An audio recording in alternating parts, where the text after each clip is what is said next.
باخد كورة كده متوسطة الحجم وبقفل عليها الكيس، اضغط بشكل اي شكل مفركش كده. ريحة البفتيك تحفة روعة. احنا بنعمل وصفات اقتصادية عشان نتحدى ونواجه غلاء الاسعار. طبعا ولادنا بيحبوا ياكلوا الاكلات بتاعه المطاعم بره، كفتة برجر. انتي في البيت هتعملي كفتة لحياتي، هتعملي اروع برجر.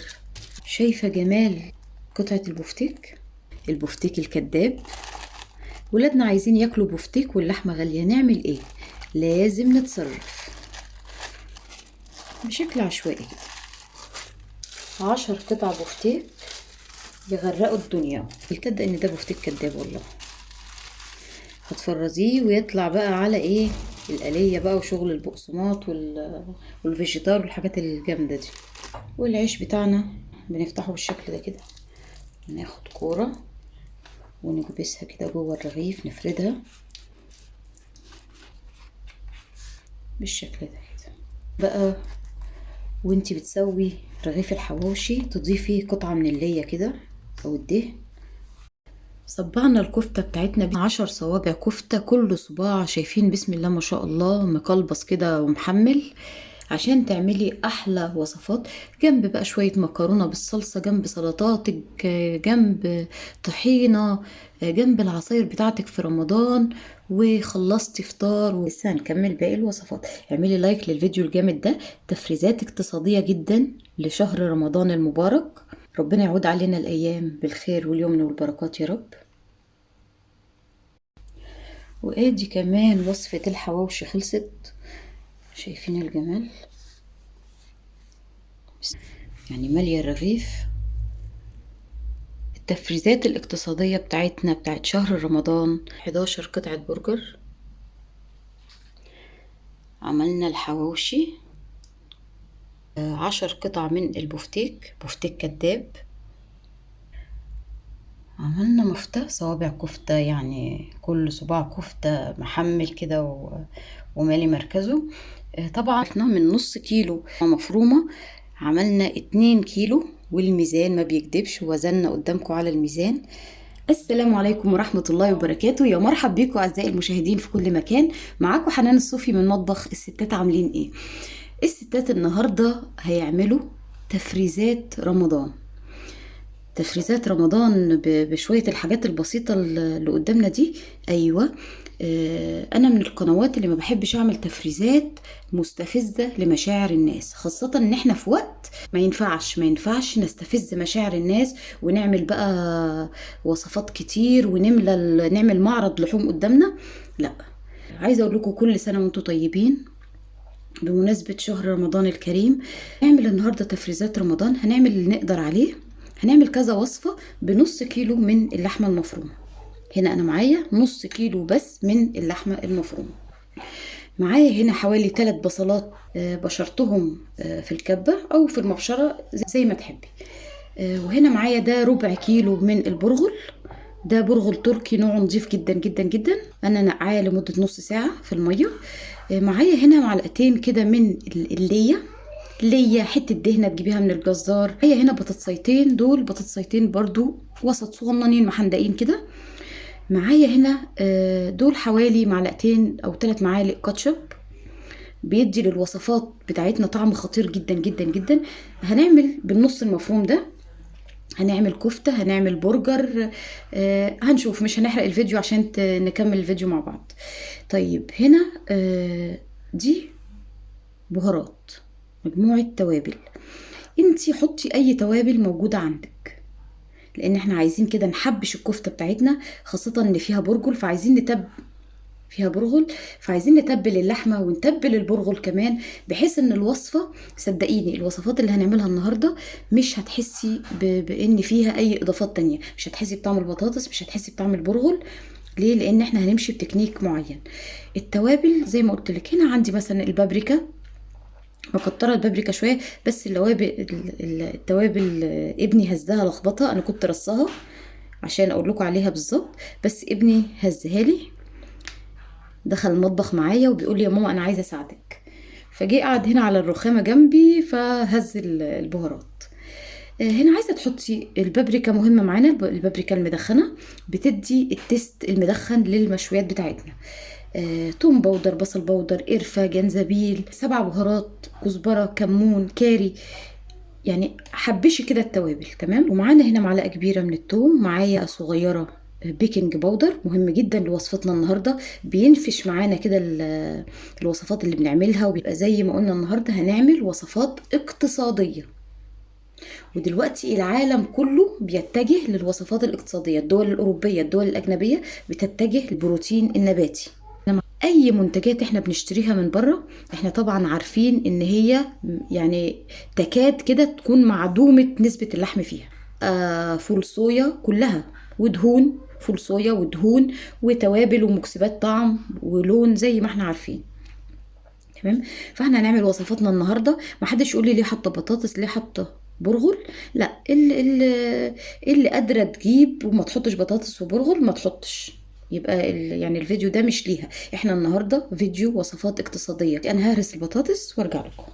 بتجيبي طبق واسع كده وبتنزلي فيه البصل بتاعك ده بميته مش متصفي، وبنزل بمجموعه البهارات بتاعتي، وحاطه هنا كمان في معلقتين صغيرين من الملح، وبنزل بمعلقه حلوه كده من الثوم المفروم. ربع كيلو برغل، برغل تركي، الربع كيلو منه ب10 جنيه. عايزاكي ضروري ضروري ضروري بعد ما تتفرجي على الفيديو ده تعملي سيرش عن فوائد البرغل. ده بروتين، اذا كانت اللحمه بروتين حيواني فده بروتين نباتي.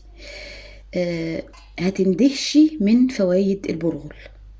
تمام. مغذي جدا جدا جدا للكبار والصغيرين، في جميع الفيتامينات والمعادن اللي ممكن تتخيليها. بقولك هتندهشي.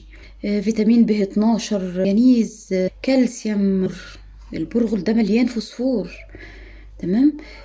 انا اندهشت بصراحة من مجموعة الفيتامينات والفوائد الصحية للبرغل. مقوي للمناعة، مفيد لصحة القلب، لصحة الدماغ، لصحة العظام. ده حاجة كده بسم الله ما شاء الله. انزلي بكل مكوناتك، معلقتين كبار كده 3 من الكاتشب، والبطاطس المهروسة بتاعتنا، بطاطس. بنزل بمعلقتين من اللية او قطعة دهن تجيبيها من الجزار، وبنزل باللحمة المفرومة بتاعتي، دي معلقة صغيرة من البيكنج باودر، واقلب بقى المكونات دي تقليبه كده محترمه وتقليبه قويه كانك بتعجني عجين. انا لسه هعجن بايدي بس بخلط المكونات بتاعتي.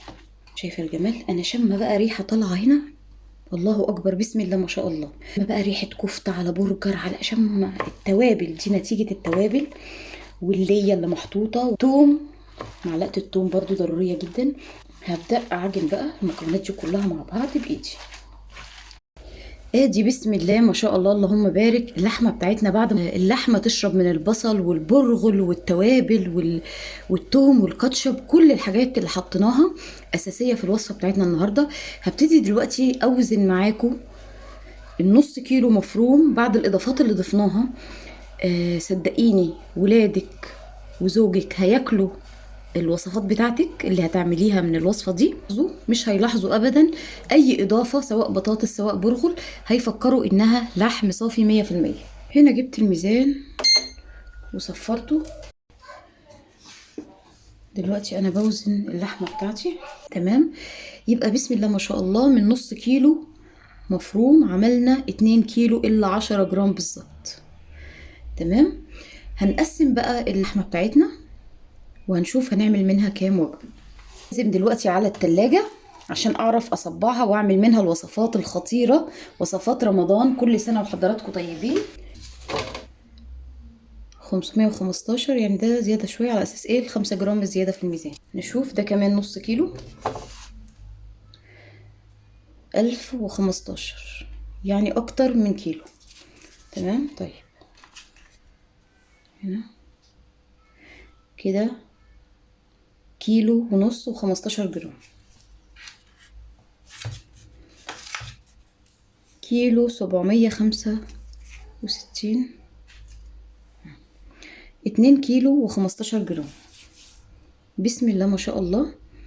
نص كيلو مفروم حبشناه كده وبنفسنا الحلو. البرغل كنز، البرغل كنز. يعني الوصفات دي ما تقوليش احنا مزودين حاجات عشان نزود الكمية، تمام ايوه احنا عاملين كده، لكن حاطين البرغل كله فوائد. وقلت لك اعملي سيرش على النت وشوفي فوائد البرغل، هتندهشي، هيجيلك ذهول. تمام، يبقى كده معانا 2 كيلو و15 جرام. هو الطبق ده وده نص كيلو، والطبق ده نص كيلو لوحده، ده نص وده نص وده نص، والاتنين دول نص، يعني كده معانا 2 كيلو. تمام، نشوف بقى الوصفات اللي هنعملها من كل نص. طبعا وانا بفرم اللحمه مع البرغل في الكبه، حطيت قرنين فلفل رومي احمر عشان يحمر كده ويديني لون احمر جميل. تمام، ويغطي بقى على لون البرغل او اي مكون محطوط. يبقى يا ريت يكون عندك قرنين فلفل رومي. عايزه بقى الوصفه بتاعتك تبقى سبايسي، بس انا عشان عندي اطفال صغيرين، لو عايزه الوصفه سبايسي بتحطي قرن شطه. تمام، يبقى اللون الاحمر الجميل ده لان ضفت قرنين من الفلفل. ادي الاتنين كيلو اللي احنا عملناهم النهارده من نص مفروم. هنعمل بقى ايه الوصفات بتاعتنا؟ هنعمل نص كفتة حاتي، هنعمل نص برجر، هنعمل نص حواوشي، والنص الرابع ده مفاجأة الفيديو. النص الرابع ده مفاجأة، يبقى ده نص وده نص وده نص لوحده، والاتنين دول نص. عملنا من نص كيلو لحمة مفرومة 2 كيلو لحمة مفرومة. 4 وجبات هنعملهم النهاردة. هنعمل الكفتة، كفتة الحاتي، هنعمل البرجر، هنعمل العصاج، هنعمل البفتيك، هنعمل الحواوشي اللي كلنا بنعشقه. دلوقتي جبنا بولة وخدنا نص عشان نعمل كفتة الحاتي. بضيف كده معلقة كبيرة من البقدونس. لما تيجي تعملي كفتة الحاتي هتشتري بهارات كفتة، تشتريها منين؟ من عند العطار. ولما تيجي تعملي البرجر تجيبي بهارات برجر، ولما تيجي تعملي الحواوشي تجيبي بهارات حواوشي. هتقولي لي البهارات غالية والتوابل غالية واسعارها غالية. طيب انا هنا جايبة ايه؟ بهار كفتة ب3 جنيه، 100 جرام ب3 جنيه. تمام، يعني ولا هقولك هاتي ب10 جنيه ولا ولا 5 جنيه ولا اي حاجة. بهار كفتة 100 جرام، 100 جرام بحالهم، يعني يعملوا لك ولا 5 وصفات، يعني 5 مرات تعملي، 5 مرات تعملي بالبهار ده. بهار كفتة بيديكي التيست بتاع المشويات. بكام؟ ب3 جنيه. 100 جرام بهار كفتة ب3 جنيه. طيب لما نيجي نعمل برضو البرجر، مكتوب هنا ايه؟ بهار برجر، 100 جرام ب3 جنيه ونص.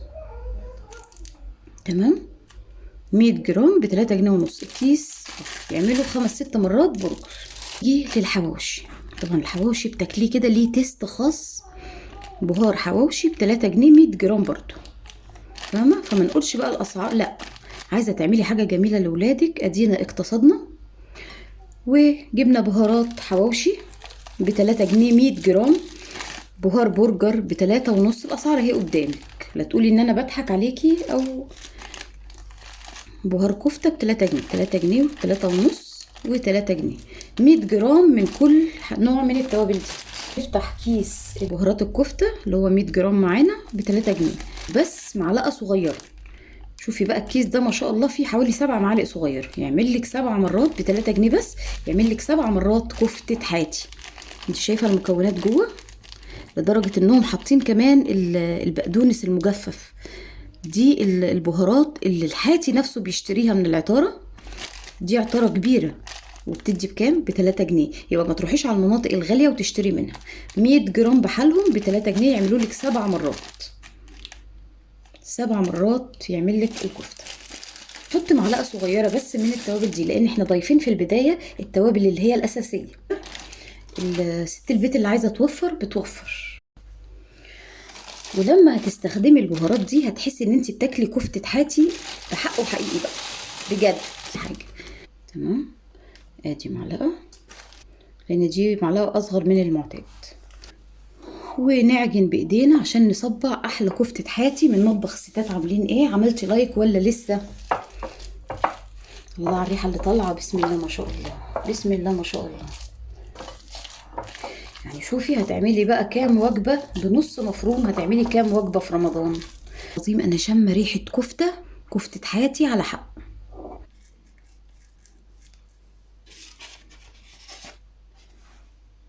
بالشكل ده كده عشان ما اطولش عليكم الفيديو.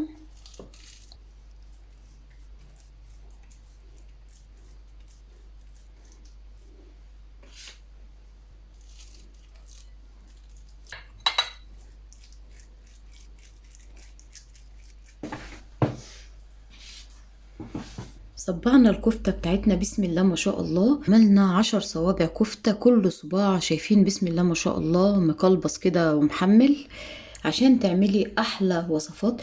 جنب بقى شوية مكرونة بالصلصة، جنب سلطاتك، جنب طحينة، جنب العصاير بتاعتك في رمضان، وخلصتي فطار. وكل ده عملناه من نص مفروم، ولسه نكمل باقي الوصفات. اعملي لايك للفيديو الجامد ده، تفريزات اقتصادية جدا لشهر رمضان المبارك. ربنا يعود علينا الأيام بالخير واليمن والبركات يا رب. ويلا بينا نسمي الله ونعمل تاني وصفة. هنعمل البرجر البيتي، كمان بهارات البرجر 100 جرام ب3 جنيه ونص.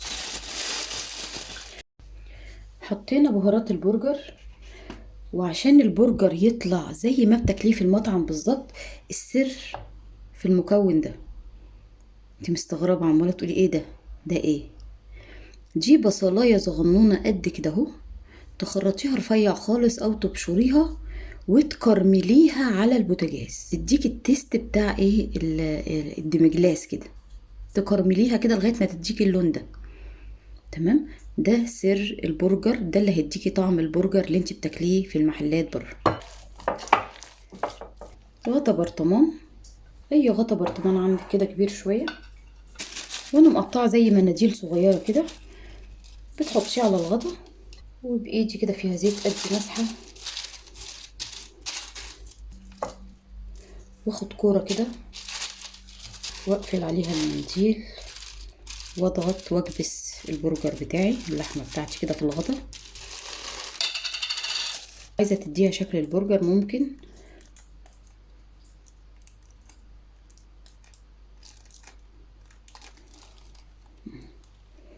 وبتقفلي المنديل عليها وبتحطيها في الطبق.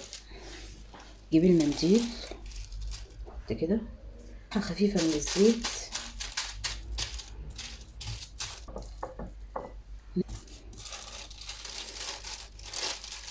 ونقفل المنديل ونضغط كويس. عايزه تديها البصمه بتاعه شكل البرجر،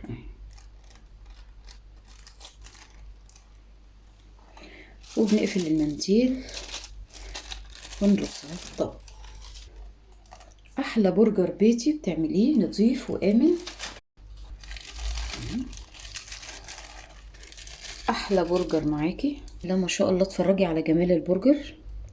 11 قطعة برجر تقريبا، حاجة انتي اللي عاملاها، حاطة بروتين حيواني مع بروتين نباتي.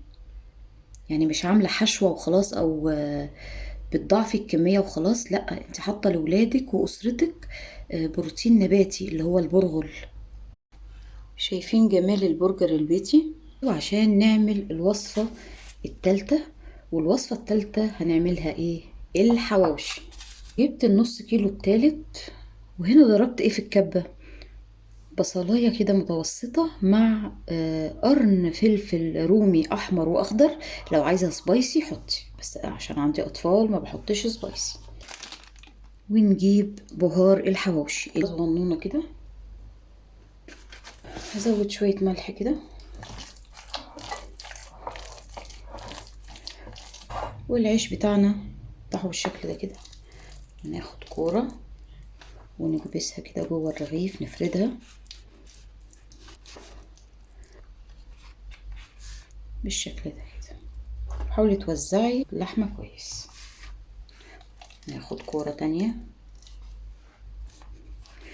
حواوشي نظيف، مش معمول من لحم الهوهو، انت فاهماني طبعا، او لحم اي حاجة تانية، انت اللي عاملاه في بيتك، دي لوحدها كفاية. يا سلام بقى وانت بتسوي رغيف الحواوشي، تضيفي قطعة من اللية كده او الدهن. وادي كمان وصفة الحواوشي خلصت، شايفين الجمال. المكونات اللي احنا ضعفنا بيها كمية اللحمة مش باينة خالص خالص خالص، ولا هتبان في الطعم خالص. مالية الرغيف جدا، يعني مالية الرغيف. احطها في كيس بلاستيك واحفظها في الفريزر، وتبقى جاهزة على التسوية بس. مش كده بقولك في رمضان دي وصفات سهلة وسريعة جدا واقتصادية جدا زي ما انتي شفتي.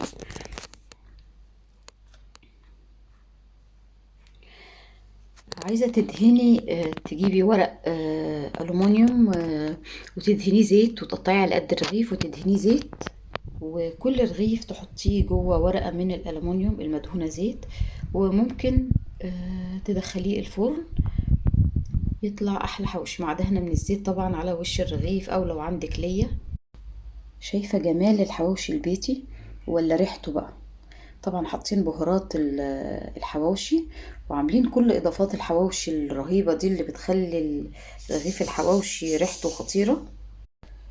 ونسمي الله وندخل على الوصفة الرابعة، وهي البفتيك. ايوه هنعمل بفتيك كداب. يلا نشوف هنعمله ازاي.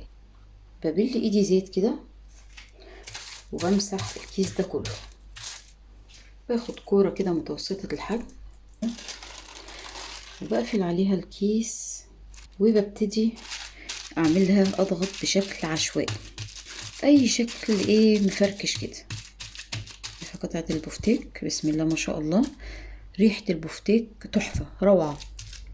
احنا بنعمل وصفات اقتصادية عشان نتحدى ونواجه غلاء الاسعار. طبعا ولادنا بيحبوا ياكلوا الاكلات بتاعة المطاعم بره، كفتة برجر. انت في البيت هتعملي كفتة لحياتي، هتعملي اروع برجر. وجايب جمال قطعة البفتيك ده، هتفرزيه في الفريزر يطلع على الشغل الجامد بقى بتاع البفتيك. كيس تلاجة اسماه نصين، ببل ايدي بزيت كده وبمسح، باخد كورة كده متوسطة الحجم وبقفل الكيس عليها. بصي اضغطي تطلع بالشكل اللي تطلع بيه، وما تخليهاش تخينة قوي ولا رفيعة قوي قوي، لا عشوائي. طبعا البفتيك بيبقى بشكل عشوائي، شايفة؟ وبايدك التانية نظيفة يلا الشكل العشوائي، اي شكل يطلع معاكي. والحمد لله خلصنا رابع وصفة، وصفة البفتيك الكداب. ولادنا عايزين ياكلوا بفتيك واللحمة غالية، نعمل ايه؟ لازم نتصرف بشكل عشوائي. 10 قطع بفتيك يغرقوا الدنيا. اتصرفنا ولا ما اتصرفناش؟ اتحدينا الغلاء ولا ما اتحديناش؟ بفضل الله. هتفرزيه ويطلع بقى على الآلية بقى والفيجيتار والحاجات الجامدة دي. التفريزات الاقتصادية بتاعتنا بتاعت شهر رمضان، كل سنة وانتوا طيبين، خلصت خلاص. عملنا البرجر 11 قطعة برجر، عملنا الحواوشي، عملنا 8 أو 7 أرغفة حواوشي، لأني مالية الرغيف. لو كنت 10 قطع من البفتيك، بفتيك كداب.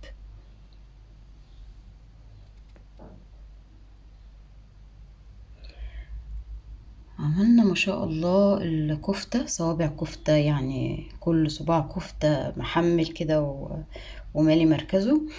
طبعا اي حاجة عملناها مش هتكش خالص، فريزات اقتصادية جدا موفرة جدا. وكل سنة وحضراتكم بخير.